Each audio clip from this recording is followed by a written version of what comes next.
Hello students, आज के इस वीडियो में मैं आपको बताने वाला हूँ जर्नल। एक्चुअली जर्नल क्या होता है। देखिए, जर्नल के बारे में अगर मैं बात करूँ तो जर्नल में आने वाले कुछ वीडियोज में मैं आपको और अच्छे से एक्सप्लेन करूँगा।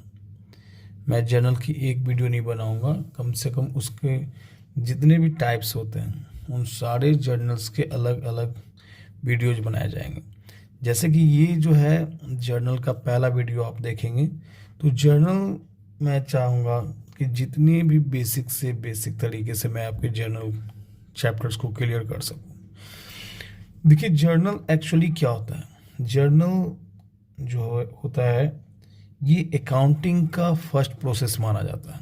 जैसे कि सबसे पहले अगर किसी भी अकाउंट को मेंटेन किया जाता है तो सबसे पहले हम लोग क्या करते हैं कि जितने भी आपके फाइनेंशियल नेचर के ट्रांजेक्शन्स होते हैं उसको हम लोग रिकॉर्ड करते हैं जर्नल के थ्रू।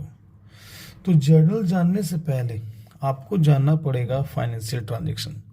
फाइनेंशियल ट्रांजेक्शन के बारे में मैंने आपको पिछले वीडियो में मैंने कुछ बतलाया था, लेकिन मैं चाहता हूं कि उसको मैं एक बार शॉर्ट टर्म टाइम में मैं उसे एक बार फिर से एक्सप्लेन कर दूं।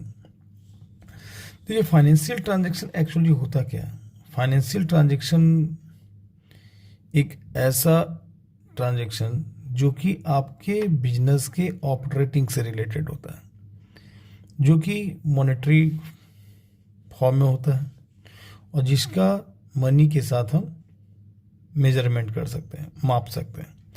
तो एक्चुअली फाइनेंशियल ट्रांजेक्शन क्या होता है। तो a financial transaction is an agreement. Financial transaction जो होता है एक तरह का समझौता होता है जो कि बायर और सेलर के बीच किसी भी एक्सचेंज को दिखलाता है, जिसमें कि सेलर बायर को सामान भी बेच सकता है या सेलर किसी तरह की सर्विस को भी प्रोवाइड कर सकता है।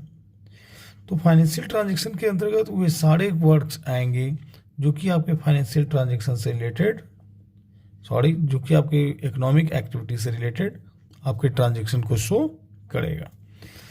फाइनेंशियल ट्रांजेक्शन जनरली हम लोग बिजनेस में दो टाइप्स का करते हैं।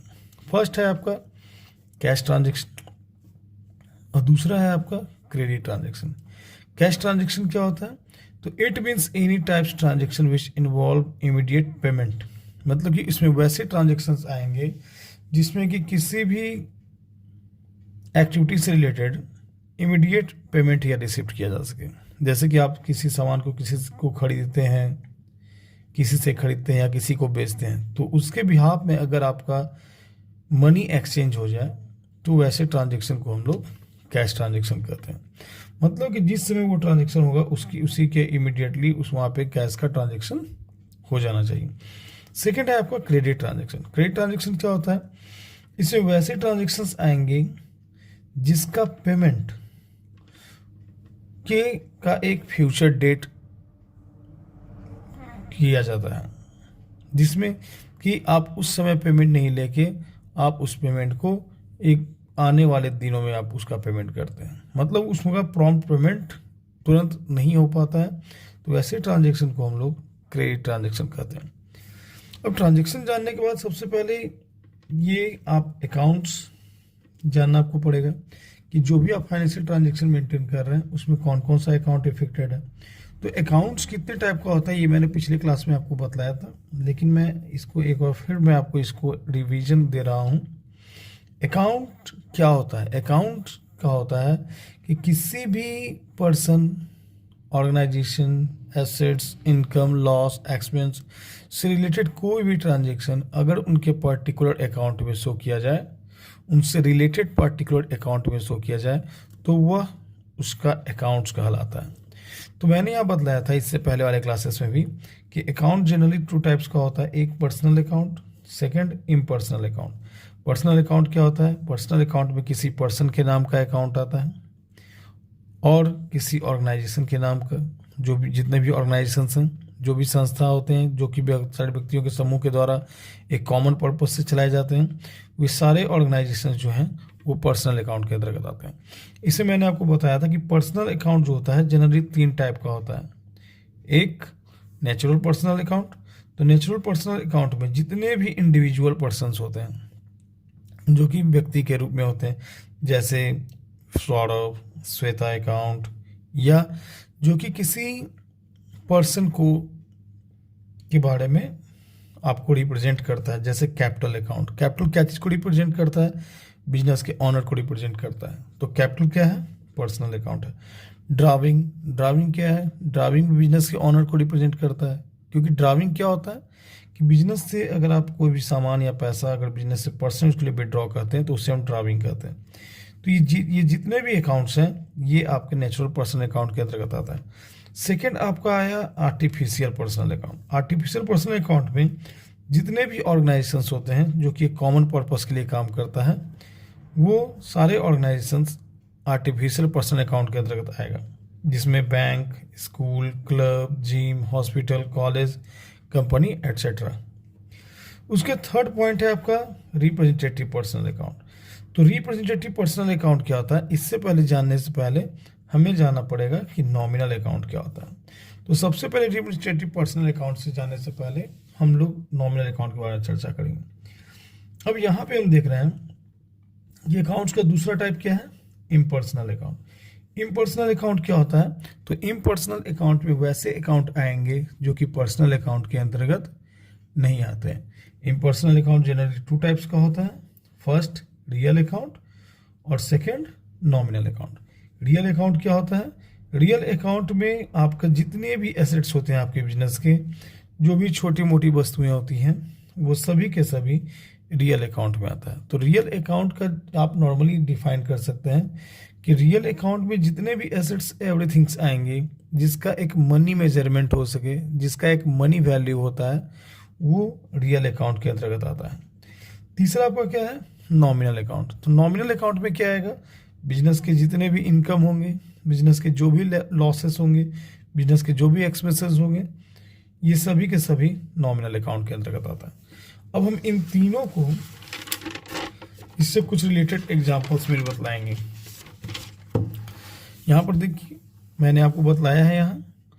तो रिप्रेजेंटेटिव पर्सनल अकाउंट से पहले मैंने आपको कहा कि रियल अकाउंट क्या होता है। तो रियल अकाउंट में क्या होगा? Assets everything's.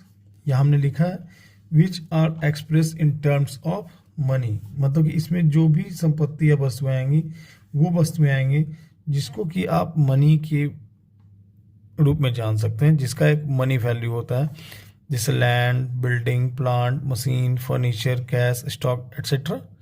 ये सभी के सभी रियल अकाउंट के अंतर्गत आएगा, क्योंकि इस सभी को हम कैश में कन्वर्ट कर सकते हैं। उसके बाद मैंने आपको नॉमिनल अकाउंट का एग्जाम्पल दिया है। It includes all types of income. इसमें आपके बिजनेस से रिलेटेड सारे इनकम, सारे लॉसेस, सारे खर्चे related on your economic activity, जो कि आपके इकोनॉमिक एक्टिविटी से रिलेटेड होता है, ये सभी नॉमिनल अकाउंट के अंतर्गत आएगा। जैसे सैलरी आप किसी को पेड कर रहे हैं तो सैलरी आपके लिए क्या हो गया? एक्सपेंस हो गया। अगर सैलरी आप किसी से रिसीव कर रहे हैं तो सैलरी आपके लिए क्या है? इनकम है। इसी तरह से अगर रेंट अगर आप पे करेंगे तो ये आपके बिजनेस के लिए एक्सपेंस होगा। अगर इंटरेस्ट अगर आप किसी से रिसीव कर रहे हैं तो ये आपके बिजनेस के लिए इनकम माना जाएगा। तो नॉमिनल अकाउंट के बाद हमने यहाँ आपको एक बतलाया था रिप्रेजेंटेटिव पर्सनल अकाउंट। तो रिप्रेजेंटेटिव पर्सनल अकाउंट क्या होता है? इसमें कहता है कि अगर किसी भी एक्सपेंस के साथ, अगर किसी भी एक्सपेंस यानी नॉमिनल अकाउंट के साथ अगर आउटस्टैंडिंग या प्रीपेड, उसके सफिक्स उस वर्ड के आगे या प्रीफिक्स उस वर्ड के पीछे लगा दिया जाए तो वह nominal account representative personal account हो जाता है। या अगर कोई इनकम हो और उसमें अगर आपने एक्रूड या अनएक्रूड लगाया हो, ठीक है, तो उसके बाद वह nominal account representative personal account कहलाता है। जैसे मान लीजिए कि मैं यहाँ पे एक एग्जांपल दे रहा हूँ, जैसे सैलरी। तो सैलरी अगर सिर्फ सैलरी दिया हुआ है तो ये पेड या रिसीव होगा, तो उसके सेंस में क्या है? नॉमिनल अकाउंट है। लेकिन जैसे ही आप यहाँ आउटस्टैंडिंग सैलरी लिखते हो तभी आउटस्टैंडिंग सैलरी क्या हो जाएगा? रिप्रेजेंटेटिव पर्सनल अकाउंट हो जाएगा। अब यहाँ पे मैंने अकाउंट्स के तीनों नेचर्स का गोल्डन रूल्स लिखा है। गोल्डन रूल्स का अभी फिलहाल यहाँ पे भी कोई यूज नहीं है, इसको आप आगे जर्नल की एंट्री में देखेंगे।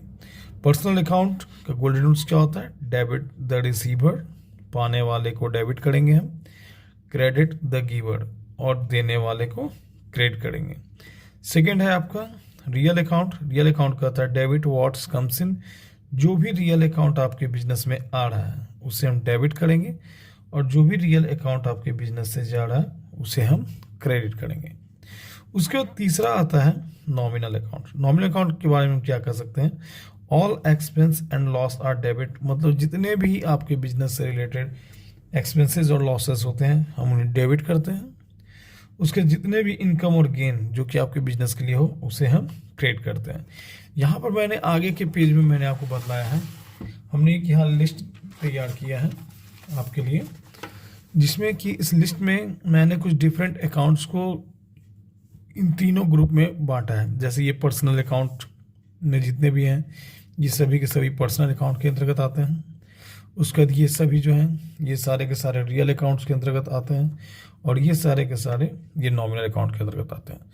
इसका बेसिकली इसलिए बनाया गया है कि अगर जब भी आप जर्नल एंट्री बनाएंगे और आपको किसी भी अकाउंट में अगर आपको डाउट हो कि कौन सा अकाउंट पर्सनल अकाउंट होता है, कौन सा किसका नेचर रियल अकाउंट होता है, किसका नेचर नॉमिनल अकाउंट होता है, तो आप इस टेबल के जरिए आप उस चीज़ को सॉल्व कर सकते हैं।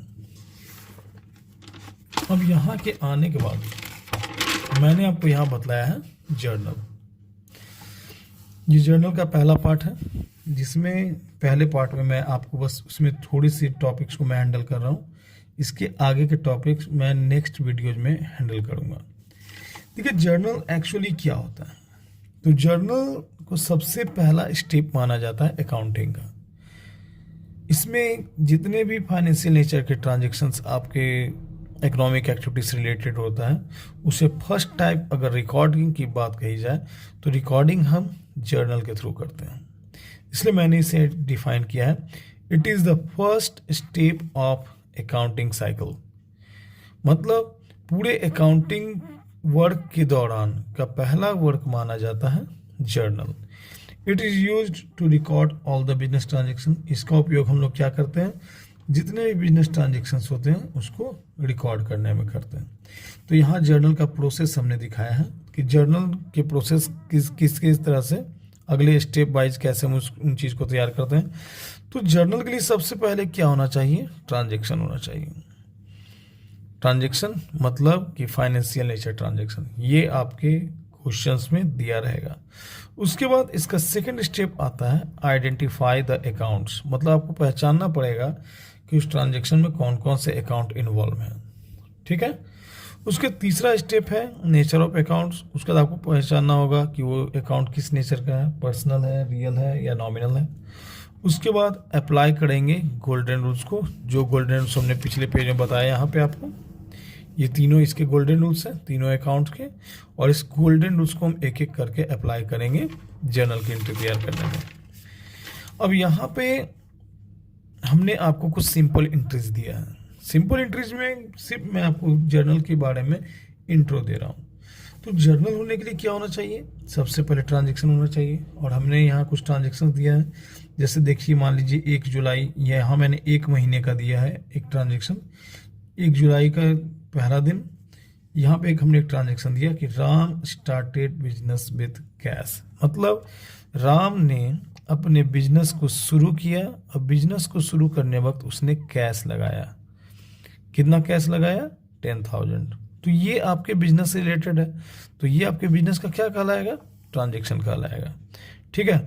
उसके बाद हमने उसी तरह इसके कुछ और भी ट्रांजेक्शन हमने यहाँ दिए हैं। अब इन सब को आपको क्या करना है? इन सभी ट्रांजेक्शन को जर्नल का रूप देना है, मतलब उसको जर्नल के टाइप पे कैसे रिकॉर्ड किया जाए। तो एक ट्रांजेक्शन को जर्नल के रूप में कन्वर्ट होने के लिए 5 स्टेप से होकर गुजरना पड़ता है। एक ट्रांजेक्शन को जर्नल के रूप में होने के लिए 5 स्टेप्स देखना पड़ेगा। सबसे पहले किसी भी बिजनेस के लिए एक ट्रांजेक्शन होना चाहिए। उसके बाद आप उसमें इंट्रोडक्शन करेंगे कि उसमें कौन कौन सा अकाउंट है। उसके बाद वो अकाउंट किस नेचर का है, फिर उसमें आप रूल्स अप्लाई करेंगे, पर्सनल या नॉमिनल के गोल्डन रूल्स। उसके बाद उसकी जर्नल एंट्री बनाई जाएगी। इसमें मैंने आपको पहला एंट्री दिया है, देखिए ऊपर का, Ram started business with cash, Ram ने बिजनेस शुरू किया, बिजनेस में क्या लगाया, कैश लगाया। तो ये क्या है, ये एक फाइनेंशियल नेचर ट्रांजेक्शन है। तो सबसे पहले आपको पहचानना पड़ेगा कि इस ट्रांजेक्शन में कौन कौन सा अकाउंट है। तो पहले कौन कौन सा अकाउंट है, सबसे पहला राम ने बिजनेस में कैश लगाया, तो यहाँ पे कैश अकाउंट आएगा। उसके बाद किसी भी बिजनेस को स्टार्ट करने वक्त बिजनेस का प्रोप्राइटर जो भी इन्वेस्ट करेगा, चाहे वो कैश के रूप में हो चाहे वो एसेट्स के रूप में हो, वो बिजनेस के लिए क्या कहलाता है, कैपिटल कहलाता है। और मैंने आपको कैपिटल डिफाइन किया था आपके बेसिक अकाउंटिंग टर्म्स वाले क्लास में। तो यहाँ पे कैपिटल किसको रिप्रेजेंट कर रहा है, कैपिटल रिप्रेजेंट कर रहा है बिजनेस के ऑनर को, क्योंकि कैपिटल जो है वो बिजनेस का मालिक ही लगा सकता है। तो कैपिटल राम को रिप्रेजेंट कर रहा है, राम एक इंडिविजुअल पर्सन है, इसीलिए कैपिटल अकाउंट कौन सा अकाउंट हो जाएगा, पर्सनल अकाउंट हो जाएगा। ठीक है। और राम ने बिजनेस में क्या लगाया, कैश लगाया, तो कैश बिजनेस के लिए क्या है, रियल अकाउंट है। अब पर्सनल अकाउंट का गोल्डन रूल्स क्या होता है, debit the receiver and credit the giver. मतलब कि राम अगर रिसीवर है तो राम को डेबिट करेंगे, और राम अगर गिवर है तो राम को क्रेडिट करेंगे। तो यहाँ पे राम ने कैपिटल लगाया, राम गिवर हो गया, और गिवर के नाते हमने राम को क्या, कैपिटल को क्या किया है, क्रेडिट किया। और राम ने क्या लगाया, कैश, कैश आपका रियल अकाउंट है। रियल अकाउंट क्या कहता है, debit what's comes in and credit what's goes out. ऐसा रियल अकाउंट जो आपके बिजनेस में आ रहा है उसे आप डेबिट करेंगे, और जो आपके बिजनेस से जा रहा है उसे आप क्रेडिट करेंगे। तो यहाँ राम ने कैश लगाया, बिजनेस में कैश क्या हो रहा है, आ रहा है, डेबिट व्हाट्स कम्स इन, हमने उसे डेबिट किया। अब यहाँ पे देखा जाएगा कि जो भी अकाउंट आइडेंटिफाई आपने किया है उसमें डेबिट कौन हुआ, राम, कैश। कैश अकाउंट को सबसे पहले आप लिखेंगे कैश अकाउंट डेबिट, और जिस अकाउंट को भी आप क्रेडिट कर रहे हैं उस क्रेडिट को हम लोग यहाँ पे टू लगा के शो करते हैं, टू कैपिटल अकाउंट। यहाँ पे आप देख सकते हैं यहाँ अमाउंट दिया हुआ है, और यहाँ पे आपने देखा है कि जो भी ट्रांजेक्शन हम यहाँ रिकॉर्ड कर रहे हैं उसको एज ए नरेशन के तौर पे शो करते हैं, और ये नरेशन शो करता है कि ये जर्नल किस चीज़ का दिया गया है। तो यहाँ पे हमने नरेशन लिखा है, यहाँ बीइंग लगा सकते हैं, टू लगा सकते हैं, फोर भी लगा सकते हैं, इन तीनों में से कोई भी एक वर्ड आप इस नरेशन के पहले लगा सकते हैं। तो यहाँ हमने लिखा being Ram started business with cash. उसके बाद हमने यहाँ पे कुछ और भी ट्रांजेक्शन्स हैं। तो सबसे पहले देखना पड़ेगा कि इस ट्रांजेक्शन से पहले आपको ये 3 स्टेप क्लियर करने पड़ेंगे। मतलब कि ट्रांजेक्शन से जर्नल होने के लिए आपको ट्रांजेक्शन सबसे पहले समझना पड़ेगा कि वो ट्रांजेक्शन फाइनेंशियल ट्रांजेक्शन है या नहीं। उसके बाद आपको इंट्रोडक्शन देखना पड़ेगा कि उसमें कौन कौन सा अकाउंट इंट्रोडक्ट कर रहा है, आपको अकाउंट्स पहचानने होंगे। उसका तीसरा उसका नेचर देखना होगा, और इस तरह मैंने आपको इसको कुछ एंट्रीज कुछ एग्जाम्पल के तौर पे दिया है।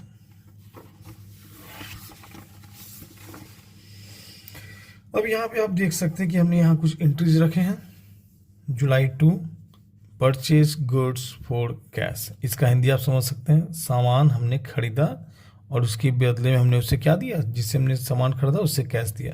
तो इसमें एक कैश अकाउंट है क्योंकि हम उसे कैश दे रहे हैं, और ये ट्रांजेक्शन क्या है, कैश ट्रांजेक्शन है।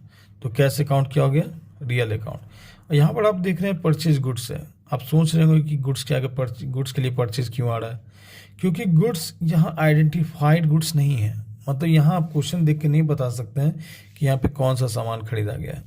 तो एक बात हमेशा ध्यान देंगे कि अगर गुड्स के साथ अगर बाउट या परचेज दिया रहे तो इसके लिए आप परचेज अकाउंट शो करेंगे। इसको परचेज अकाउंट इसलिए शो करते हैं क्योंकि सामान हम जो भी खरीद रहे हैं वो बेचने के पर्पज से खरीद रहे हैं। ठीक है। तो यहाँ पे वो गुड्स क्या होगा, वो स्टॉक है, और स्टॉक परचेज के तौर पे आएगा। और जैसे ही गुड्स के आगे अगर सोल्ड दिया रह गया तो उसके लिए सेल्स अकाउंट आएगा, जो कि आपके बिजनेस के नॉर्मल कोर्स ऑफ बिजनेस का हिस्सा है। तो यहाँ पे एक परचेज अकाउंट आया, परचेज को आप नॉमिनल या रियल दोनों आप लिख सकते हैं।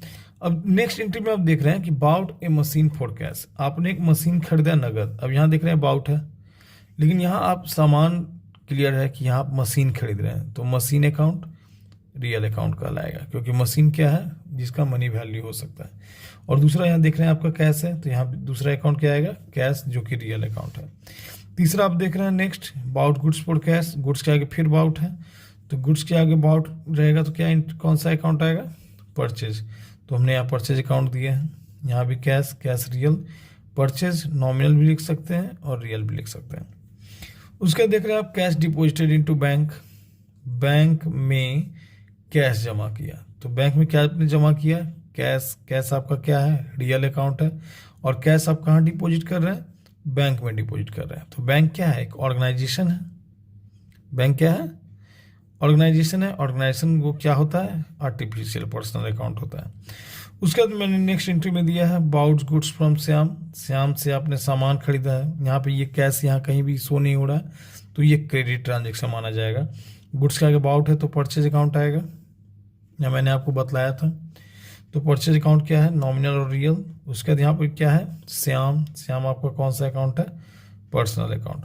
उसके लास्ट एंट्री आप देखिए sold goods to Sanjeev, Sanjeev को आप सामान बेचना है, तो सामान बेच रहे हैं तो गुड्स का क्या सोल्ड है, तो गुड्स के आगे सोल्ड अगर आ गया तो उसके लिए कौन सा अकाउंट आएगा, सेल्स अकाउंट आएगा। तो सेल्स को आप नॉमिनल रियल दोनों लिख सकते हैं, और संजीव आपका पर्सनल अकाउंट है। ये इस तरह से ये जर्नल चैप्टर का ये पहला वीडियो था, और पूरे जर्नल को मैं चाहूँगा कि आपको अच्छे से एक्सप्लेन कर सकूं, और ये कम से कम 5 से 6 वीडियो कम से कम ये जाएगा। अगर आपको ये वीडियो अच्छा लगा हो तो इस चैनल को सब्सक्राइब करें, इस वीडियो को लाइक करें, और थैंक यू।